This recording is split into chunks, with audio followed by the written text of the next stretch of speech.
Jumpa lagi Sobat Tani dimanapun berada. Hari ini teman-teman kita ngebahas sedikit tentang mekanisme atau cara kerja dari pupuk teman-teman, supaya kita bisa mengoptimalkan hasil panenan kita dengan pupuk yang seoptimal ya, bukan seminim mungkin, karena kalau seminim mungkin nanti pasti dia akan kekurangan unsur ya. Jadi pupuk sekarang mahal sekali teman-teman, yang non subsidi sudah 950 paling murah sampai 980 untuk NPK yang 16-16 teman-teman. Nah, itu kan makanya kita mesti pahami supaya kita ngerti kapan kita pakai, ya kan, sehingga itu nggak sia-sia gitu. Ya, kemudian pupuk subsidi teman-teman. Pupuk subsidi itu kan, wah ini P-nya dikurangin gitu ya. Nah, itu ada dasarnya teman-teman. Kenapa itu dikurangin? Ya memang dari sampling yang diambil sama Kementan, itu P-nya di tanah kita sudah agak berlebih teman-teman. Nah, dari sifat pupuk ini atau cara kerjanya ya, kalau udah kelebihan dia akan mempengaruhi nanti unsur serapan yang lain teman-teman. Makanya kita mesti pahami benar-benar cara serapan unsur pupuk ini gimana, cara kerjanya, jadi kita bisa lebih hemat pupuk ya teman-teman. Dengan harapan adalah hasilnya tetap maksimal. Belum kita bahas lebih lengkap tentang sifat atau mekanisme dari pupuk itu sendiri teman-teman. Kita pahami dulu dosis teman-teman ya. Jadi dosis pupuk ini misalnya jumlah ya, sini ya, ini jumlah pupuk.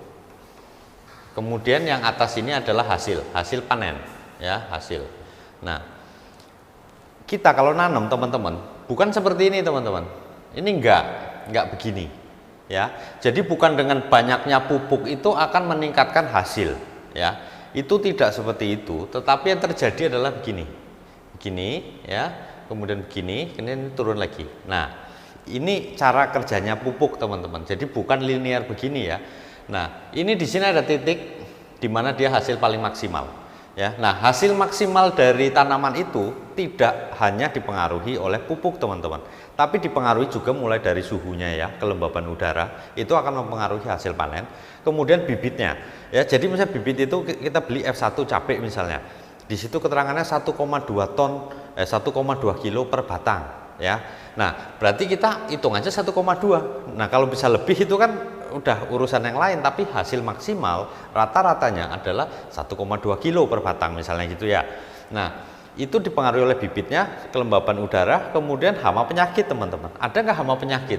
Walaupun kita kasih pupuk banyak sampai 100% di sini hasilnya, tetapi dia kena hama dan penyakit pasti nggak bisa 100% ya. Jadi bukan cuma sekedar pupuk gitu loh. Yang berikutnya adalah air teman-teman ya. Air itu kan sebagai sumber kehidupan tercukupi enggak? Kalau nggak tercukupi, maka pupuk tidak akan diserap maksimal sama akar teman-teman. Akhirnya apa? Hasilnya akan menurun ya.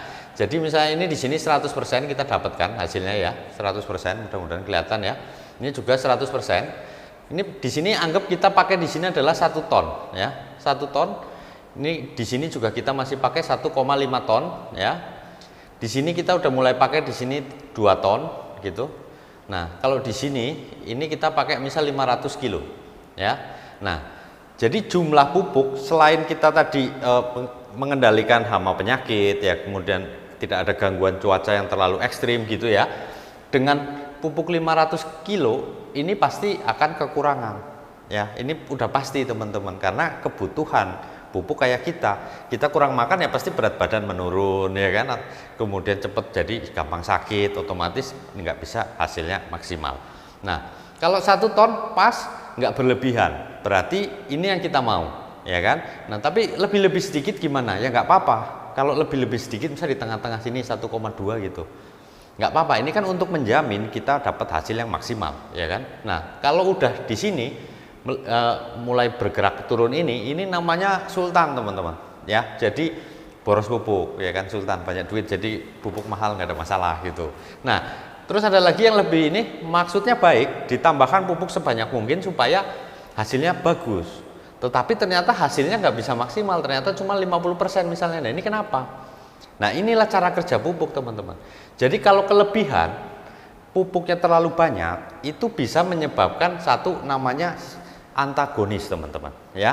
Jadi sifat antagonis itu berarti pupuk itu akan saling menekan sehingga nggak bisa diserap sama tanaman itu sendiri teman-teman ya. Kemudian yang kalau kurang di sini 50% juga hasilnya dengan penggunaan pupuk yang sedikit, itu namanya adalah defisiensi atau kekurangan pupuk teman-teman. Kalau manusia kurang gizi lah ya, Jadi dia nggak bisa maksimal teman-teman.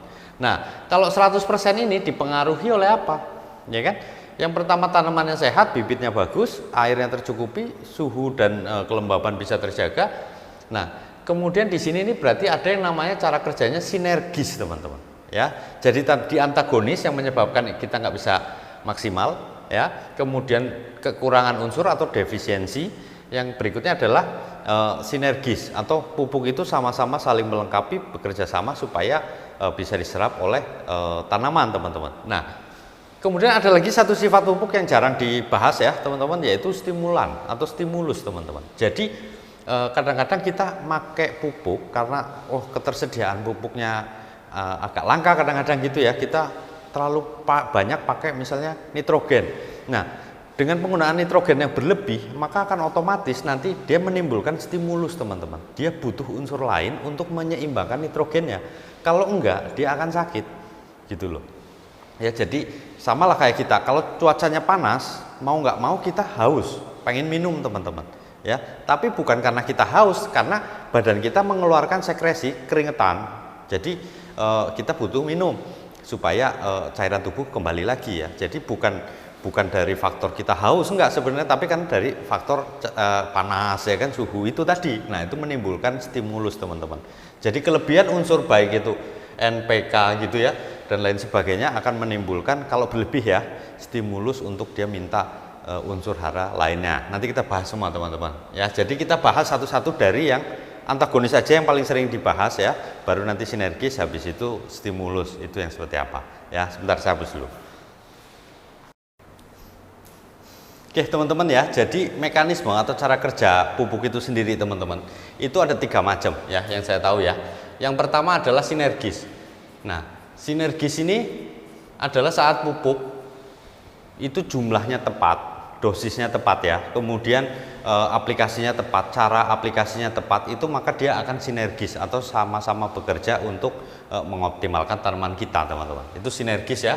Jadi semua pupuk sebenarnya sinergis teman-teman. Yang kedua adalah stimulus ya. Stimulus ini kalau sampai kita kelebihan ya. Jadi kadang-kadang kan kita ada ya kelebihan nitrogen ya kan. Nah, untuk menyeimbangkan supaya ini bisa sinergis dengan unsur-unsur lainnya, maka teman-teman butuh itu magnesium teman-teman ya. Magnesium supaya dengan banyaknya N, biasanya kan tanaman kita akan jadi lebih tinggi gitu ya, kemudian daunnya lebih lemes, kemudian lebih mudah terserang penyakit. Nah, maka magnesium ini harus kita tambahkan. Cara aplikasinya gimana? Teman-teman bisa pakai sebar ya, kayak kiserit itu kan mengandung magnesium, kapur juga mengandung magnesium ya, dolomit itu ya teman-teman ya. Nah, itu bisa dipakai atau juga dengan cara penyemprotan sehingga unsur N ini tidak berlebih teman-teman. Jadi untuk keseimbangan supaya kembali sinergis, kalau kebanyakan N, wah ini kebanyakan N, teman-teman semprot aja pakai magnesium ya, itu pasti beres. Nah, kemudian ada lagi misalnya nih kebanyakan P teman-teman ya, kebanyakan fosfat. Nah, ini akan sangat jelek sekali teman-teman karena magnesium ya, manganis ya, mangan itu akan untuk supaya seimbang lagi ini sinergis, P-nya nggak berlebihan di tanah. Karena kalau P-nya berlebihan nanti unsur-unsur lain pun akan tertekan teman-teman ya. Nah, ini kita perlu kasih aplikasi mangan. Jadi kita butuh pupuk yang ada Mn ya. Nah, ini untuk menyeimbangkan lagi unsur P di tanaman teman-teman. Nah, kemudian yang berikutnya adalah berarti K ya. Kalau kelebihan K, kita harus kasih adalah kalsium ya. Kalsium dan juga magnesium juga bisa ya, Mg ya. Jadi bisa pakai CNG, kalnit gitu ya, supaya jumlah K itu seimbang di tanaman sehingga bisa sama-sama sinergis. Jadi nanti buahnya bagus ya kan, kemudian pantatnya kalau tomat itu enggak hitam teman-teman, maka diseimbangkan sama kalsium. Itu namanya stimulus ya. Nah, kemudian yang berikutnya adalah antagonis. Ini sebenarnya udah banyak sekali dibahas ya. Antagonis ini kenapa sih sebenarnya? Kenapa pupuk bisa antagonis? Sebenarnya pupuk antagonis ini karena kita berlebihan ya. Jadi unsurnya nggak seimbang teman-teman. Makanya terjadilah yang namanya antagonis. Nah, misalnya nih kita kebanyakan ngasih N ya kan. Nah, misalkan biasanya kita pakai untuk pupuk dasar deh, biar ada gambaran teman-teman ya. Pupuk dasar ini N, kemudian kita pakai P, misalnya kita pakai pupuk dasar pupuk tunggal. Nah, tapi ini jumlahnya berlebihan ya. Itu maka akan mengakibatkan ini unsur boron nantinya boron. Kemudian ada lagi unsur fosfat, kemudian ada apa ya, tembaga, Cu ya teman-teman, tembaga ini atau tembaga itu nggak bisa diserap atau tertekan sehingga nggak bisa masuk ke jaringan dari tanaman teman-teman ya. Nah, ini boron fungsinya apa?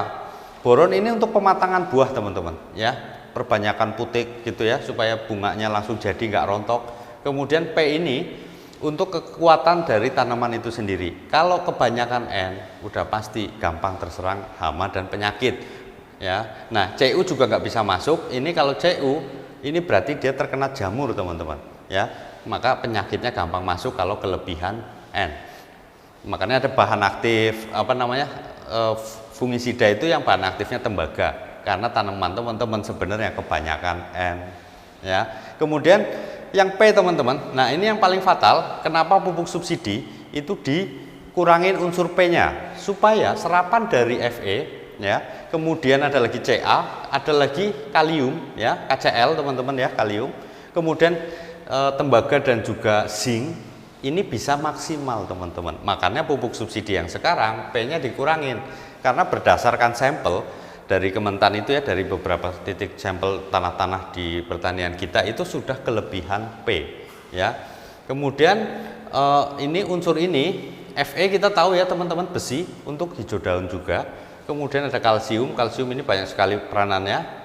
Kita udah bahas ya unsur NPK gitu, saya taruh di deskripsi aja kalau teman-teman belum tahu cara kerjanya dari masing-masing pupuk ya. Kemudian ada Z, ada kalium, kemudian ada Cu sama Zn akan tertekan dan tidak bisa diserap kalau kebanyakan P. Nah, kemudian kalau kebanyakan K, ada nggak efeknya gitu kan? Nah, kalau kebanyakan K teman-teman, ini maka kalsium nggak bisa diserap teman-teman. Hampir sama kayak stimulus ini ya. Nah, misalnya nih kita udah kasih K banyak, kemudian Ca banyak, kok ini tanamannya misalnya tomat itu pantatnya hitam terus, diapain gitu kan? Nah, teman-teman tinggal untuk netralin ini stimulusnya apa ya. Jadi ini stimulusnya adalah pakai magnesium teman-teman, Mag-S ya. Teman-teman bisa beli pupuk dari yang Merauke itu namanya Mag-S ya, itu untuk netralisir kelebihan dari K teman-teman. Jadi nanti bisa optimal di tanaman, jumlahnya cukup, tanaman kita bisa bagus gitu ya. Nah, terus sekarang misalnya kita mau aplikasi pupuk dasar lewat tanah, gimana biar nggak antagonis teman-teman ya. Ini saya kasih satu dulu, nanti besok kita bahaslah antagonisnya masing-masing apa, netralisirnya pakai apa, efeknya buat tanamannya bagaimana. Misalnya pupuk dasar supaya nggak terjadi antagonis, karena sebenarnya pupuk harus bisa sinergis, itu pertama adalah teman-teman kasih kapur ya. Nah, kapur sebar rata di bedengan, boleh disebar doang boleh, atau mau diaduk itu akan lebih baik ya. Itu kita nggak bisa teman-teman kasih N ya langsung, itu nggak bisa, atau pakai NPK yang ini langsung boleh nggak. Sebaiknya kalau teman-teman pakai pupuk tunggal, tunggu ini paling cepat teman-teman setelah hujan 2 hari kemudian masukin N-nya, nggak ada masalah ya. Tapi kalau belum kena air, belum kena embun, baru sehari 2 hari teman-teman kasih N ini sifatnya higrokopis ya, jadi dia menyerap air. Nanti ini akan terurai sama air yang diserap sama nitrogen atau urea ya. Akhirnya apa? Dia akan saling mengikat, nanti nggak bisa diserap sama tanaman teman-teman. Jadi penting sekali ya, kalau kalsium ini kita tunggu dulu, paling cepat 1 minggu dengan kelembaban udara yang cukup tinggi. Atau syukur-syukur udah dibasahin, tunggu 2 hari teman-teman aplikasi N, nggak ada masalah. Nah, P sama K ini dicampur boleh kalau pupuk tunggal teman-teman. Ini enggak antagonis P sama K ya. Ini boleh kita campur, kemudian kita sebar, tetapi ya ingat ya, jangan habis kapur langsung kita kasih pupuk, mendingan teman-teman tunggu gitu ya. Nah, itu teman-teman sedikit dari mekanisme atau cara kerja pupuk teman-teman ya. Mudah-mudahan ini bermanfaat, tetap semangat. jaga mood Gusti berkahi.